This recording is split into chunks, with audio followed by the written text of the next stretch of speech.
never lose two in a row. Nope. At least they haven't since 2022. They beat the Tampa Bay Buccaneers 24-9. They were just well coached, and the defense did its thing. The secondary held up. I mean, some of the knockdown passes and the takeaways, it was just awesome yesterday.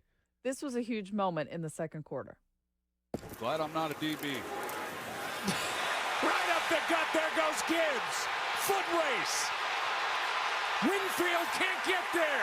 Touchdown Lions.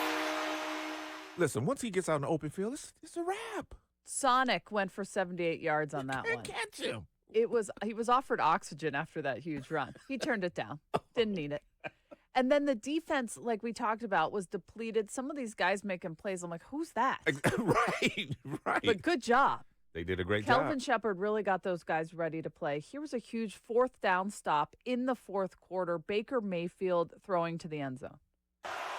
Here's 4th down and 8. End zone incomplete. And what a job by this Lions defense. Nick Whiteside. Both those courtesy of ESPN last night. But and some of those passes that Baker Mayfield was throwing, I thought he was throwing to one of those giant skeletons that you see on the front lawn of people's houses. It was too damn tall. That's a good one, Lloyd. It was. Yeah.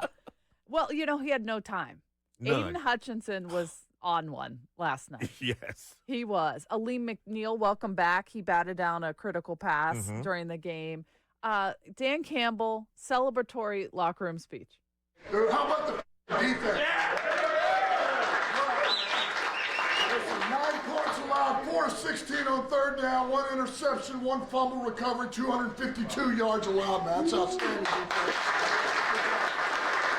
Listen, we did what we had to do. There's things we got to clean up, but I tell you what, defense, you play like that, you win every game. That's the bottom line. That's outstanding. That's the way to cut it loose, just like we talked about, guys. I always need a good They Dan cut it Campbell. loose. I need a Dan Campbell pep talk. That's old, but that never gets old No, at the it same doesn't. time. Yeah. One more thing, he praised the defense. He does these game balls. Jack Campbell got a game ball. Derek Barnes got a game ball. Obviously, Gibbs got a game ball. Sure. But he said to these guys, the defense stepped up without Kirby Joseph, without Terry and Arnold, without Avonte Maddox, without Brian Branch. Right. And so Derek Barnes gets the game ball, tries to give it to Kelvin Shepard, and here's what Shepard said.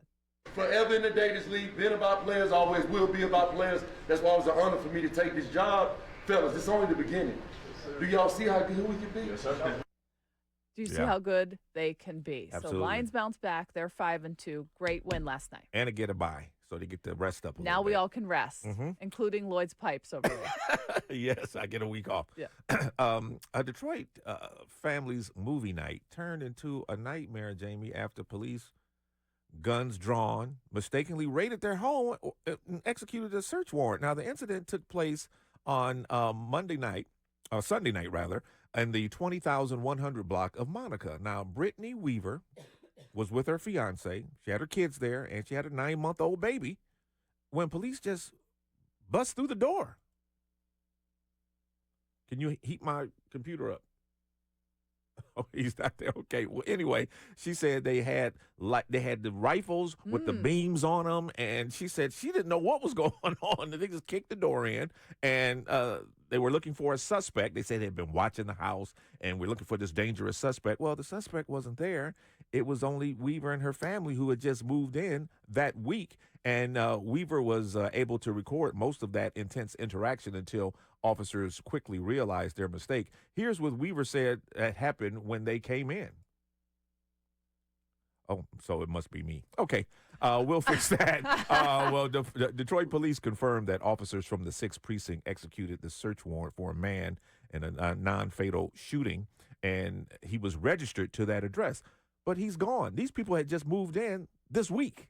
So, yeah, you've been watching the house, but you didn't watch it close enough because a family moved in, and you thought the guy was still there. That's scary for the kids sitting there, everybody. And guess what? The guy you're looking for is still out there. Right, which is also scary. Exactly. Yeah, not a good deal for DPD. Oh, man, I'll tell you what's spooky is this shutdown.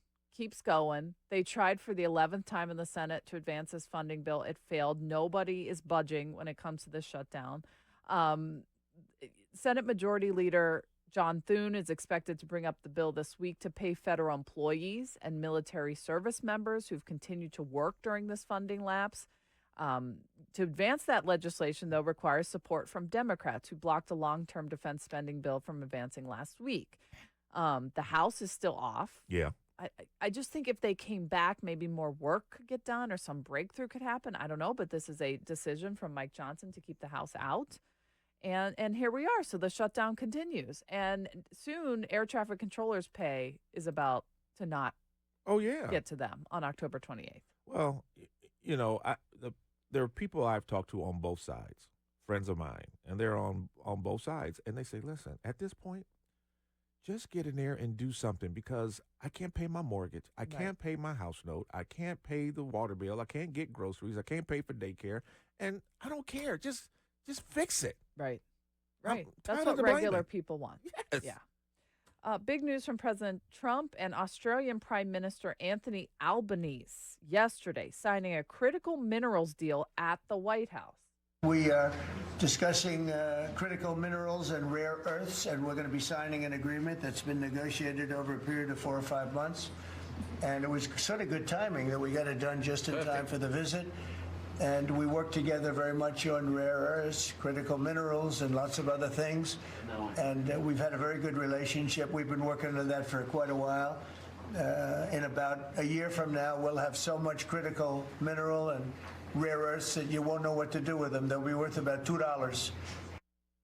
So it's a good deal. They say $8.5 billion between these allies. And why does it have to be done? Because China is requiring foreign companies to get approval from the government to export these magnets, even trace amounts of rare earth materials that come from China. They're requiring all this, red tape.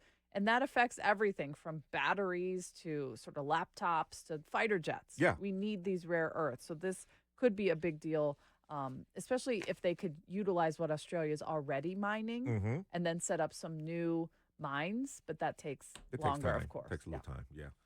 Okay, finally, this is a little lighter, I guess. We talked about this AI video. Yeah, of of the President president. Trump. If you haven't heard, after the No Kings protests, he made this AI video where he's flying in a fighter jet.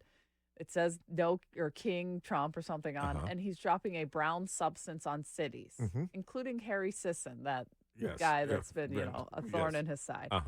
Mike Johnson was asked about it Monday. Senator Johnson, you say that the Democrats had a Hate America rally, but what does it say that the President of the United States over the weekend released a video of him pooping on the American people? The President uses social media to make a point. You can argue he's probably the most effective person who's ever used social media for that. He is using satire to make a point. He is not calling for the murder of his political opponents, and that's what these people are doing. I mean, they're in one of these photos. I think there's a picture of the president hanging in effigy by a noose on one of these, the one on the far end. I mean, it's unconscionable. Okay, so absolutely, people who are calling for those things, terrible. Absolutely. Have to condemn it. Yes. The worst. But you also could be like, this is unacceptable. Right. Let's not be talking about this. Yeah. I'm sure he was like, why am I have to be asked about this? Well, But I mean, don't it's out normalize there. it. Say, yeah, that's not okay. Yeah. I wouldn't do it. Mm-hmm. That's how I would take it. All right, coming up next on JR Morning, we're talking about what the Federal Aviation Administration is saying when it comes to delaying travel at airports because of this shutdown and other issues. That's at 6:19.